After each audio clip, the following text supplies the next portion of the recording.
بسم اللہ الرحمن الرحیم۔ معزز ناظرین، کل جو ہم نے گفتگو شروع کی تھی جناب عمران خان کے آزادی مارچ کے حوالے سے، یہ ہم آج اس پروگرام کے دوسرے حصے کی طرف آتے ہیں۔ آپ جانتے ہیں کہ لاہور میں یہ آزادی مارچ ایک بہت ہی شاندار طریقے سے شروع ہوا ہے، اور ایسا محسوس ہوتا ہے کہ تمام لاہور ہی اس مارچ میں حصہ لینے کے لیے امڈ آیا ہے۔ اسی طرح پنجاب کے مختلف علاقوں سے، سندھ سے، بلوچستان سے اور بالخصوص خیبر پختونخوا سے کافی بڑی تعداد میں جلوس کی شکل میں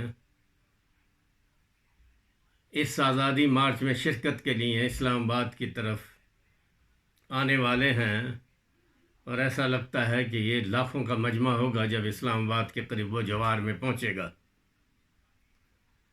اس سے ایک چیز کی تو وضاحت ہوتی ہے کہ پاکستان میں اس وقت دو ہی قوتیں ہیں، ایک عوامی قوت جو جناب عمران خان کے ساتھ ہے، اور دوسری پاکستانی عوام کی آن شان ہماری پاکستان آرمی۔ تو وقت آ گیا ہے کہ ان دونوں طاقتوں کو بات چیت کی طرف آنا چاہیے، اور جو حکومت مرکز میں ہارس ٹریڈنگ کے ذریعے آئی ہے، اور جس میں تقریباً 60% جو شخصیات ہیں وہ کسی نہ کسی حوالے سے کرپشن میں ملوث،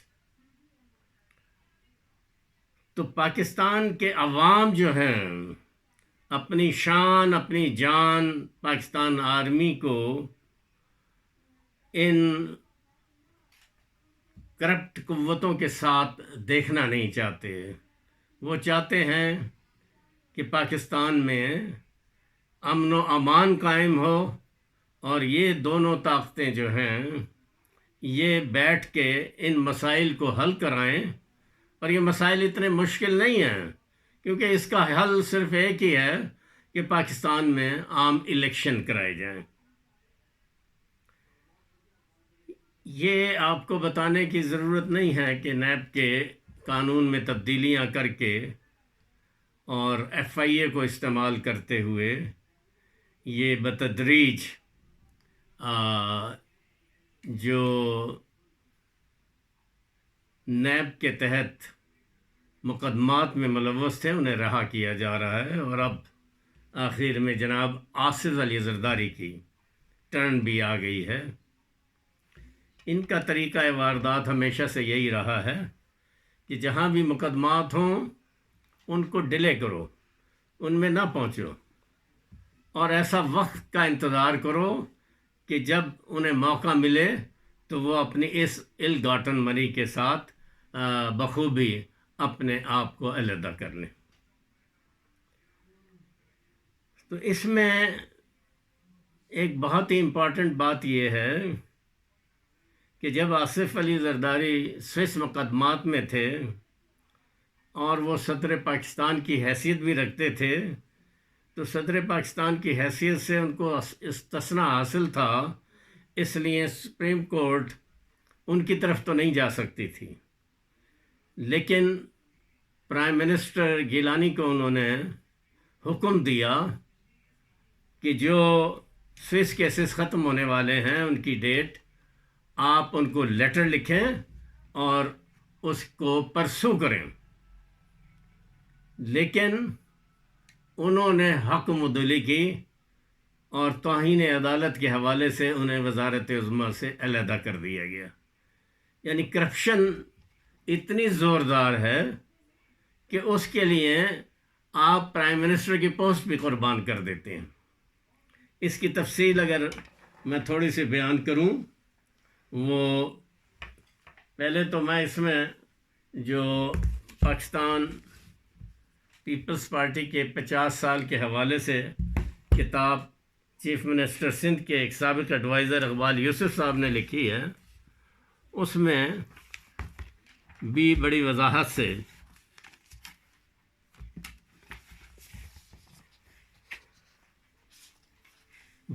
وہ یہ لکھتے ہیں، اس کا صفحہ ہے 313، کہ جیل سے ایوان صدر پہنچنے والے صدر پاکستان آصف علی زرداری کے خلاف عدالت نے وزیر اعظم یوسف رضا گیلانی کو سوئس حکومت کو خط لکھنے کا حکم دیا، اور خط نہ لکھنے پر توہین عدالت پر 19 جون 2013 کو تا برخاست عدالت سزا سنا کر نااہل کر دیا. تو یہ اس کے بعد راجہ پرویز اشرف وزیر اعظم آئے اور انہوں نے بھی اس پہ کوئی ایکشن نہیں لیا، اور اس طرح سے سوئس عدالت میں مقدمات جو ہیں اپنے اختتام کو پہنچ گئے. تو یہ اس صورتحال کے بارے میں کہ یہ مقدمات کیا تھے، یہ اس کی تفصیل دی ڈویل کتاب ہے جو طارق علی نے لکھی ہے، اور یہ امریکہ اور لندن دونوں جگہ سے شائع ہوئی ہے. اور زرداری صاحب اور جناب محترم نواز شریف صاحب جو اب لندن میں اسی محل میں بیٹھے ہیں جس کے بارے میں پاناما پیپرز کے حوالے سے انکوائری ہوئی تھی، اس انکوائری میں نہ تو ان کے کسی صاحبزادے نے، نہ انہوں نے، نہ ان کی صاحبزادی نے خاموشی اختیار کی اس کی ملکیت کے بارے میں. لیکن آج وہ سب وہیں بیٹھے ہوئے ہیں، سب وہیں بیٹھے ہوئے ہیں، اور وہ انہی کی جائیداد ہے. اور وہ بھی اس کے حوالے سے پاناما پیپرز میں جو باتیں آئی تھیں وہ بھی کرپشن کے حوالے سے اس کا تذکرہ کیا جاتا ہے. تو یہ جو آصف علی زرداری کا طریقہ واردات ہے، اس کے بارے میں اس ڈیول میں لکھا ہے، 178 پیج ہے. In July 2003, after an investigation lasting several years, Daniel DeWard, a Geneva magistrate, convicted Mr. and Mrs. Asif Ali Zardari in absentia of money laundering.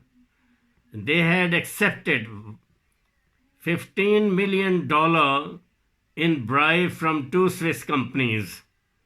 The couple were sentenced to 6 months in prison and ordered to return $11.9 million to the government of Pakistan. Mohtarma Benazir Bhutto later on appealed, thus forcing a new investigation. On September 19, 2005, she appeared in a Geneva court and tried to detach herself from the rest of the family. She had not been involved. She said it was a matter for her husband and her mother. And the £120,000 diamond necklace in the bank vault paid for by Zardari, it was intended for her, but she had rejected the gift as inappropriate. In Britain, وہ آگے پھر لکھتے ہیں, in Britain, the legal shenanigans concerned the $3.4 million Rockwood estate in Surrey, bought by offshore companies on behalf of Zardari in 1995 and refurbished to his exacting taste. Zardari denied owning the estate. When the court was about to instruct the liquidators to sell it and returned the proceeds to the Pakistani government. Zardari came forward and accepted ownership. اس کے علاوہ مزید وہ لکھتے ہیں کہ in 1994 and 1995 Zardari used a Swiss bank account and an American Express card to buy jewelry worth $660,000, including $246,000 as Cartier and Bulgari Corp in Beverly Hills in barely a month.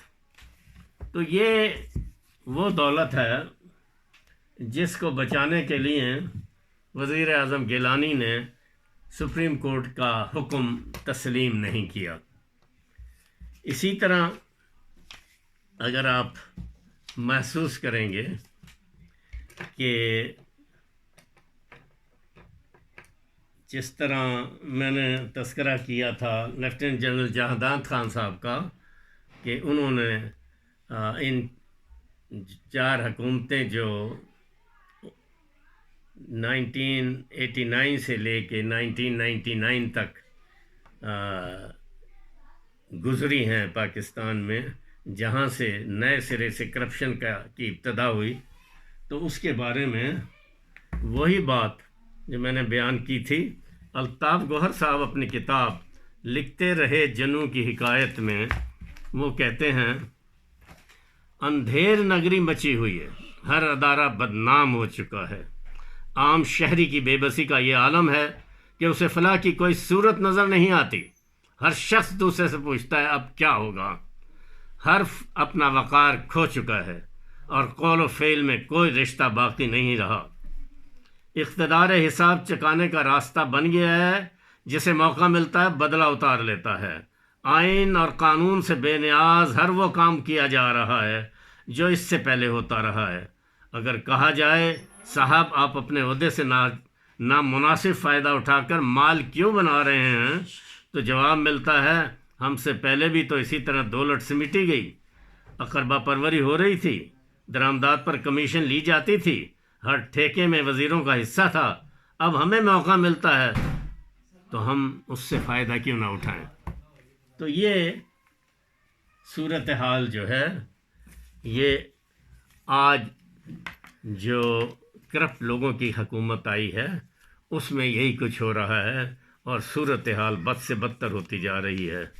تو اس میں میں سمجھتا ہوں کہ ضرورت اس امر کی ہے کہ عوامی طاقت اور عوامی کی طاقت ان دونوں کو مل بیٹھ کر اس معاملے کا تصفیہ کرانا چاہیے. اور یہ تصفیہ کوئی اتنا مشکل نہیں ہے، کیونکہ جب بھی کوئی پرابلم قوموں کو پیش آتا ہے تو وہ الیکشن کی طرف جاتے ہیں. برطانیہ میں 2-3 دفعہ الیکشن ہو چکے ہیں اور اب 2-3 وزیر اعظم مستعفی بھی ہو چکے ہیں. تو یہاں کون سی آفت آ جائے گی؟ آئیے الیکشن کی طرف جائیں اور فیصلہ کریں کہ عوام کس کو حکمرانی میں لانا چاہتے ہیں. بہت شکریہ.